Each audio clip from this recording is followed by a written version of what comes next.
Freeman Martin, a spokesman for the Texas Department of Public Safety, said, "We do not want to glorify him and what he's done."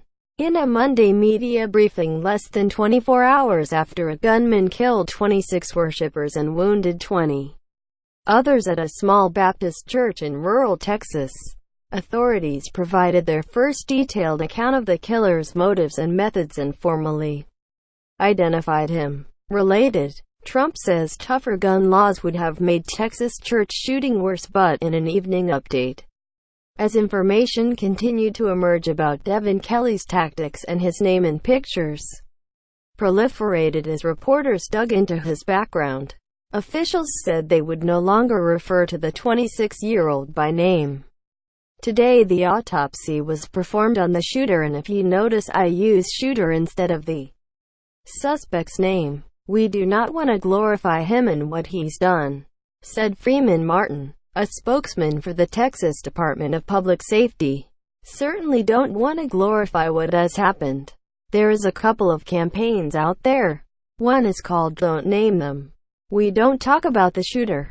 We don't see his name out there in the press, so it doesn't encourage other people to do horrific acts like this, said Chris Combs, an FBI special agent. Mass shootings in the U.S. are becoming more deadly and more frequent. The massacre at the First Baptist Church in Sutherland Springs, near San Antonio, follows the killing of 58 people at a music concert in Las Vegas by a lone gunman on the 1st of October, and the slaughter of 49 people at a nightclub in Orlando in June 2016.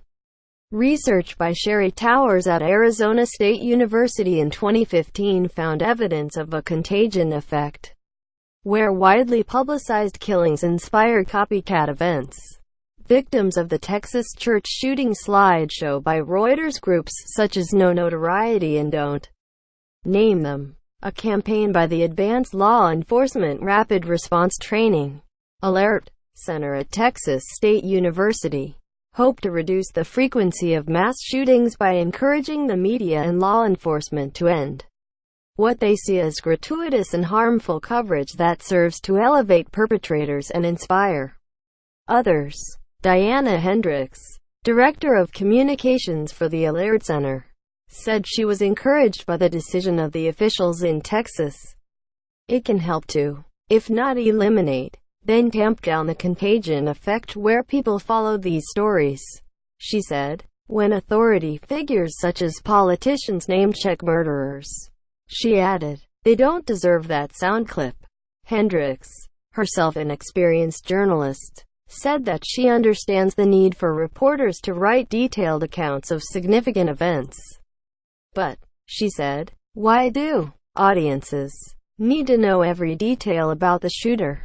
Is it just curiosity, like looking at a wreck on the highway?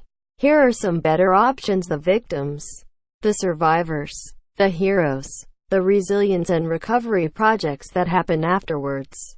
One concerning aspect to the coverage of the Sutherland Springs and Las Vegas tragedies, she said, is the description of them as record-setting because of the body counts. When you give things this badge of dishonor, it sets a bar for the next one, she said. Tom and Karen Teves founded No Notoriety in 2012 immediately after their son, Alex Teves, died in the movie theater shooting in Aurora, Colorado, that claimed 12 lives and injured 70 people. Karen Teves said that asking the authorities not to repeatedly refer to shooters by name is something that we have been working on because this is a matter of public safety. We also have endorsements from several law enforcement agencies that agree with us and are pushing the issue as well. The groups say that they are not advocating censorship, simply asking media outlets to be more careful about the stories they tell and the way they tell them. For example, by not publishing photographs of killers posing with guns. We just don't want to turn that person into a star, said Pete Blair, the executive director of the Alert Center. Karen Teves said, the media glorifies or lends infamy to these shooters. It creates a call to action for those vile individuals that are either in the planning stage or on the line of whether to act or not. This throws them right over the line into action. The shooters themselves are telling us this.